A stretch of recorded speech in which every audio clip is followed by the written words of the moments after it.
आणि ती मूव्ह झाल्यानंतर वरच्या कोर्टाने त्याचा कॉग्निझन्स घेतला आणि त्यांनी सांगितलं की या संदर्भात पहिल्यांदा तुम्हाला ज्युव्हेनाइल जस्टिस बोर्डकडेच जावं लागेल, कारण त्या कायद्यामध्ये त्यांची ऑर्डर रिव्ह्यू करण्याचा अधिकार हा त्यांना आहे. पण त्यांनी जर रिव्ह्यू केली नाही तर मात्र तुम्हाला आमच्याकडे परत येता येईल. त्यानुसार ती ऑर्डर रिव्ह्यू करण्याकरता ज्युव्हेनाइल जस्टिस बोर्डकडे गेली आहे.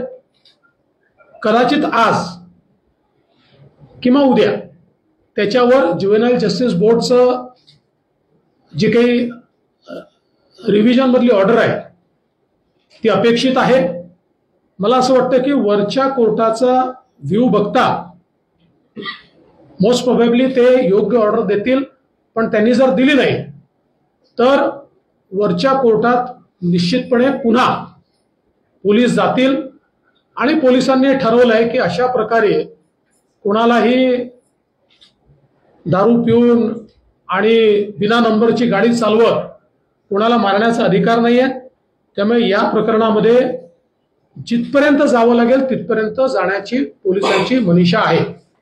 दुसरे याच्यामध्ये दोन महत्वाचे निर्णय पोलिसांनी घेतले.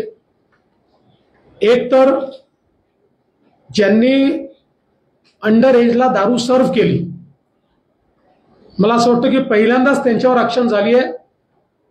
4 लोकांना अरेस्ट करण्यात आलंय. आजच कोर्टाने त्यांना 4 दिवसाची रिमांड देखील दिलेली आहे. त्याचसोबत जो मुलगा आहे त्याच्या वडिलांवरही त्या ठिकाणी गुन्हा दाखल करण्यात आलेला आहे, कारण कायद्याच्या अंतर्गत आपला मुलगा अज्ञान आहे हे माहिती असून त्याला गाडी देणं हाही गुन्हा आहे. त्याच्यामुळे त्याच्यावरही त्या ठिकाणी पोलिसांनी त्यांच्यावरही कारवाई केलेली आहे आणि त्यातली पुढची कारवाई लवकरच पोलीस करणार आहेत. मला असं वाटतं की या प्रकरणाला अत्यंत गंभीरतेने पोलिसांनी घेतलंय आणि मला विश्वास आहे की अशा प्रकारे 2 लोकांचा अपघातात मृत्यू होऊन लिनियंटली सोडून देणं हे काही सहन केलं जाणार नाही. त्यानुसार त्याच्यावर उचित कारवाई आहे चाललेली आहे. त्याच्यात न्याय हा निश्चितपणे मिळेल. यासोबत काही मूलभूत मुद्दे देखील चर्चेला आलेले आहेत या प्रकरणातनं. त्यामध्ये रेसिडेन्शियल एरियातले पब्स असतील हा एक महत्वाचा मुद्दा आहे. त्या ठिकाणी आयडेंटिटी चेकिंग कुठलं होत नाही हा देखील महत्वाचा मुद्दा आहे. आयडेंटिटी चेकिंगचा अर्थ असा आहे की आपण बघितलं असेल तर त्यांच्यावर एक कंपल्शन आहे की त्यांनी आयडेंटिटी आणि एज चेक करूनच लोकांना आतमध्ये जाऊ दिलं पाहिजे. त्याचं चेकिंग कुठे होत नाहीये. त्या संदर्भात एन्फोर्स करणं आणि सीसीटीव्हीतनं ते मॉनिटर करणं अशा प्रकारचं एक पोलिसांशी चर्चा झालेली आहे, ते करणार आहेत. त्यासोबत मोठ्या प्रमाणात ज्या भागामध्ये अशा प्रकारचे जॉईंट्स आहेत त्या भागामध्ये नाकाबंदी करून ड्रंकन ड्रायव्हिंग या संदर्भात इफेक्टिव्ह ऍक्शन घेणं हे देखील आता मोठ्या प्रमाणात करण्यात येणार आहे. आणि विशेषतः ज्यांना लायसन्सेस मिळालेले आहेत ते लायसन्सेसच्या कंडिशन्स त्या ठिकाणी पाळतायत की नाही याची तपासणी करण्याचे आदेश हे पोलीस विभाग तर पाहिलंच, पण महानगरपालिकेलाही देण्यात येतील आणि एक्साइज डिपार्टमेंटला देखील देण्यात येतील. आणि त्यानुसार जिथे व्हायोलेशन्स आहेत त्या ठिकाणी थेट क्लोजर्सचे ऑर्डर्स हे देखील देण्यात येतील. कुठल्याही प्रकारचा FL3चा नवीन लायसन्स देताना त्या ठिकाणी एक तर तो रेसिडेन्शियल एरिया असू नये आणि त्याचे काही काटेकोर नियम असावेत. अशा प्रकारचं देखील एक त्याची नोट ही मी पोलीस आयुक्तांना तयार करायला सांगितलेली आहे की ज्या माध्यमातून भविष्यामध्ये या गोष्टींवर आपल्याला आळा आणता येईल. यासोबत मला असं वाटतं की कुठेतरी पालकांना देखील माझं निवेदन आहे की त्यांनीही स्वातंत्र्याचा स्वैराचार होत नाहीये याच्याकडे लक्ष दिलं पाहिजे. आता या केसमध्ये पालकांनी लक्षात घेतलं पाहिजे की पहिल्यांदाच ज्युव्हेनाईल जस्टिस ऍक्टच्या अंतर्गत पालकांच्या विरुद्ध या ठिकाणी जी काही तरतूद आहे ती इन्व्होक करण्यात आली आहे आणि यापुढे ही प्रत्येक वेळी करण्यात येईल. त्यामुळे पालकांनी देखील निश्चितपणे या संदर्भात आपल्या मुलांना योग्य दिशा मिळेल अशा प्रकारचं मला असं वाटतं की काम हे केलं पाहिजे. अर्थात हे काही पालकांवर नुसतं सोडून आपल्याला चालणार नाही. त्या दृष्टीने पोलीस देखील आणि इतर डिपार्टमेंट्स देखील या संदर्भात कडक कारवाई करतील. आता या दिशेनं सगळं जे काही मी आपल्याला सांगितलं तिथपर्यंत झालेलं आहे. आता ज्युव्हेनाईल जस्टिस बोर्डचा जो काही आदेश आज किंवा उद्या येईल त्याच्या आधारावर पुढची कारवाई ही पोलिसांच्या वतीनं केली जाईल. आम्हाला अपेक्षा है कि रिमांड मिले. पूना में जो घटना हुई जिसमें एक विधि संघर्षित लड़के ने एक कार चलाते हुए मोटरसाइकिल को एक प्रकार से उस पर बैठे हुए जो दो लोग हैं उनको एक्सीडेंट में वो दोनों मारे गए, उनके साथ एक्सीडेंट किया और इसके बाद एक बहुत बड़ा पब्लिक आउटरीच भी पुणे में हमको देखने को मिला. क्योंकि जिस समय इस लड़के को जुवेनाइल जस्टिस बोर्ड के सामने पेश किया गया तो बोर्ड ने उसमें बहुत ही लीनियंट व्यू लिया और दो लोगों के मरने के बावजूद भी एक प्रकार से केवल 15 दिन का सोशल सर्विस का काम उनको दिया. इससे आउटरीच और बढ़ा.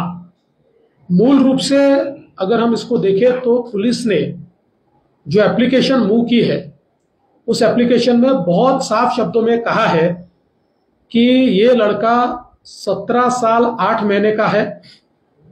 ये जो क्राइम है ये हीनियस क्राइम है और निर्भया कांड के बाद जुवेनाइल जस्टिस एक्ट में जो चेंजेस आए हैं उसमें 16 साल से ऊपर अगर विधि संघर्षित बालक है लेकिन क्राइम हीनियस है तो उसको एडल्ट करके ट्रीट किया जा सकता है और उसको एडल्ट ट्रीट करना चाहिए.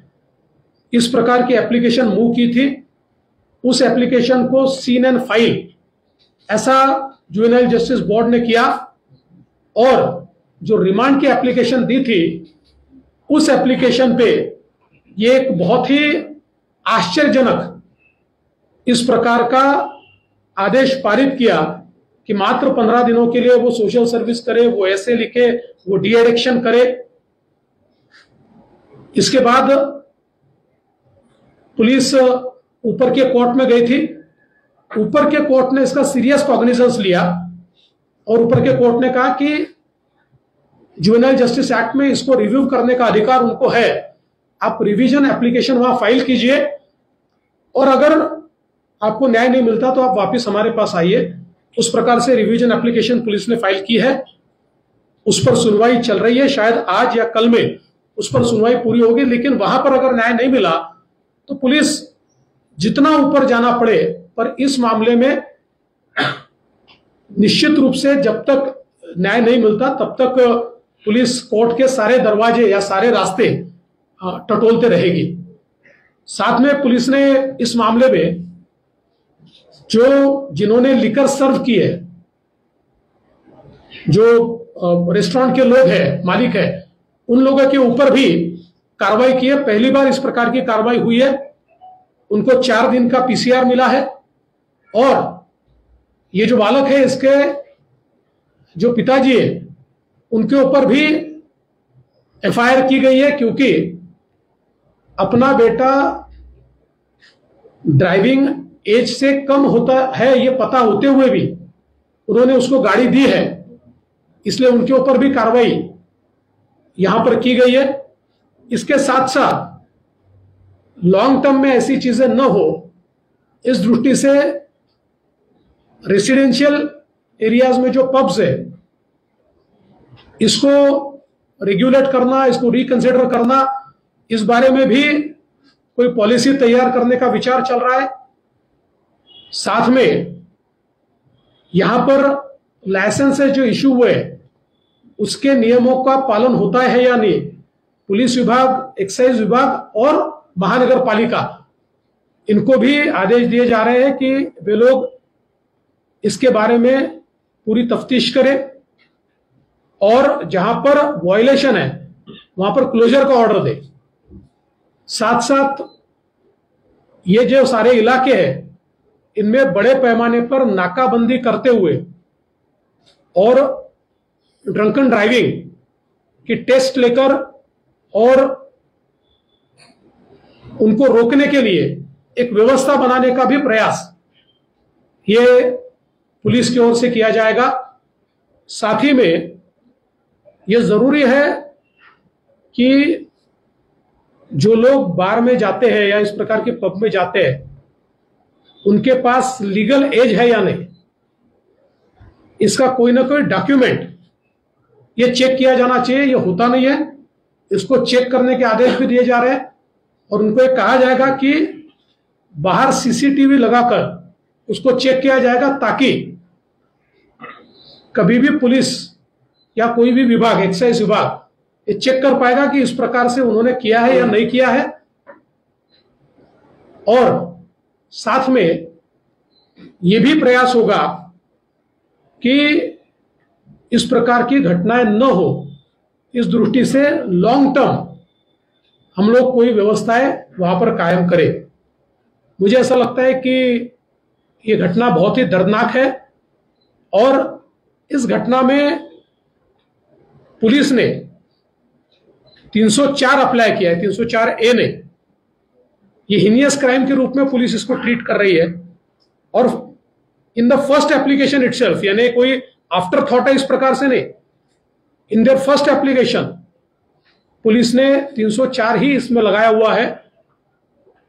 जब जुवेनाइल जस्टिस बोर्ड के ऑर्डर को मैं देखता हूं तो मुझे आश्चर्य होता है कि इतने गंभीर मामले में इस प्रकार की ऑर्डर कैसे दी गई, इसलिए उसको हम लोग कंटेस्ट करेंगे। सर, या सगळ्या घटनेनंतर आरोप प्रत्यारोप होते आणि पुणे पोलिसांवरती राजकीय दबाव होता आणि त्यामुळे या सगळ्या घटनेनंतर पोलिसांवरती कारवाईची मागणी सुद्धा ज्याला जोडणं स्पष्ट आहे की त्या दिवशी रात्री तिथे एक महायुतीशी संबंधित आमदार रात्रभर होता, संबंधित व्यक्तीने सोशल मीडियावरती पोस्ट टाकली। पहिली गोष्ट अशी आहे, कोण होता कोण नाही होता यापेक्षा पोलिसांनी काय केलं आहे। पोलिसांनी FIR किती वाजता केला त्याचा टायमिंग आहे। FIR मध्ये पोलिसांनी 304 लावलेला आहे। 304A लावला असता तर त्यांना सुटण्याचे सगळे चान्सेस होते। 304 काही नंतर लावलेला नाही, in the first FIR itself. आणि पहिली ऍप्लिकेशन जी पोलिसांनी मूव्ह केली आहे ती ऍप्लिकेशन माझ्याकडे या ठिकाणी आपण पाहू शकता। या ऍप्लिकेशन मध्ये स्पष्टपणे पोलिसांनी या ठिकाणी लिहिलंय की ट्रीट हिम ॲज ॲडल्ट, की यांचं वय याचं 17 वर्ष 8 महिने आहे। 304 हा हिनियस क्राइम आहे, त्यामुळे जे काही अमेंडमेंट झालेले आहेत त्या अमेंडमेंटच्या डेफिनेशन मध्ये याला ॲडल्ट ट्रीट करता येतं आणि म्हणून ट्रीट करून तुम्ही यांची कस्टडी द्या। त्यामुळे या कुठल्याही गोष्टी आफ्टर थॉट नाही आहेत। फर्स्ट ऍक्शन पोलिसांनी जी घेतली ती हीच घेतलेली आहे। त्यामुळे मला असं वाटतं की याच्यावर राजकारण करणं किंवा याच्यामध्ये पोलिसांना दोषी धरणं हे चुकीचं आहे। पण मी ऑन रेकॉर्ड म्हणतो की ज्युवेनाइल जस्टिस बोर्डचा जो ऑर्डर आहे हा ऑर्डर मात्र आम्हाला धक्कादायक आहे आणि आश्चर्यचकित करणार।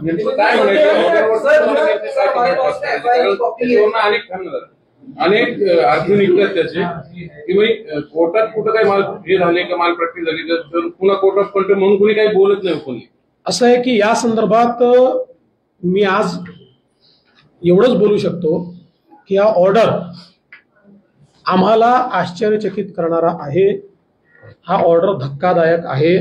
पण आता since it is under reconsideration, revision त्याचं फाईल झालेलं आहे after the intervention of higher court, मला असं वाटतं यापेक्षा जास्त याच्यावर बोलणं हे योग्य नाही.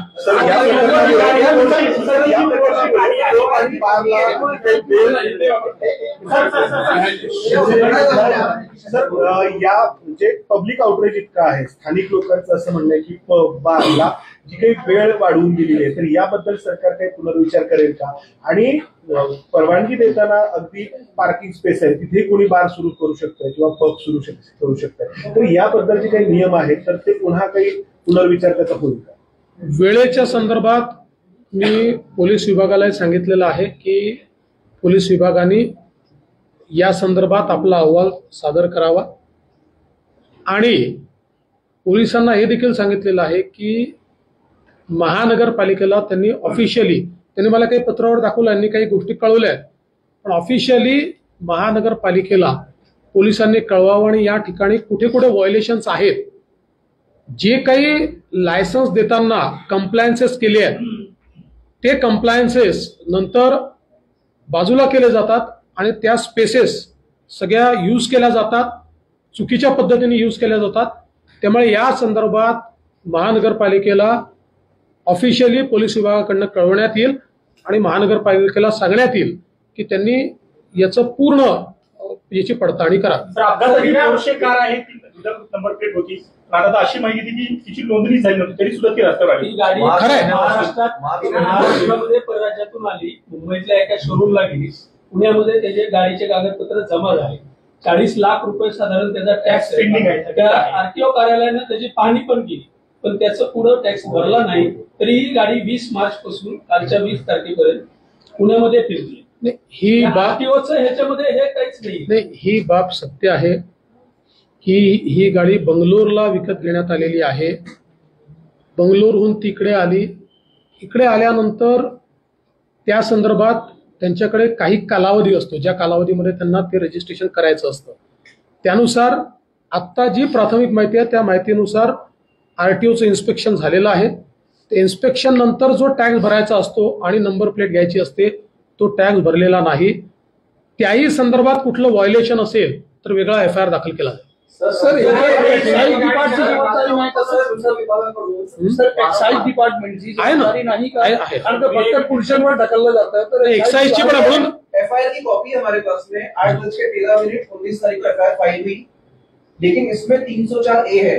पब्लिक में ऐसा माना जा रहा है कि अमितेश कुमार साहब और देवेंद्र फडणवीस साहब ने जब इंटरवीन किया तब येरोडा पुलिस स्टेशन ने 304 में इसको कन्वर्ट किया. नहीं, ये कोर्ट में जाने से पहले 304 किया गया था. देखिए जब सीनियर्स गए, अब कोर्ट का मेरे पास रिमांड है ना, कोर्ट में जब उनको प्रोड्यूस किया गया तो कोर्ट में 304 किया गया है.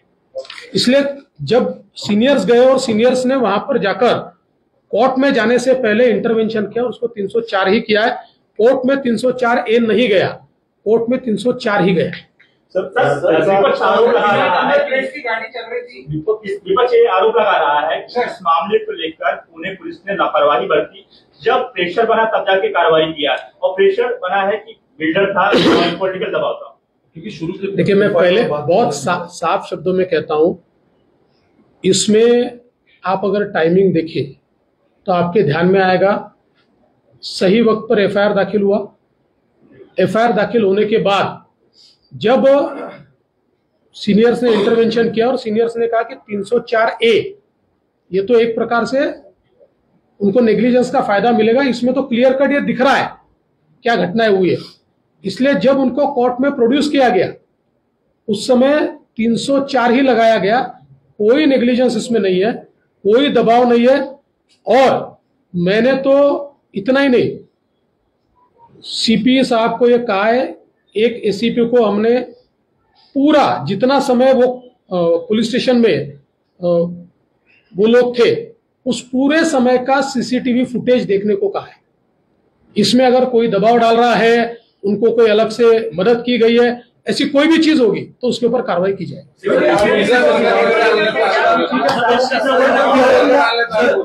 म्हणूनच हे जे पिझ्झा बर्गर वगैरेचे जे आरोप आहे त्याकरताच आपण CCTV पडताळणी करायला सांगितले आणि असं केलं असेल बरखास्त करून टाका.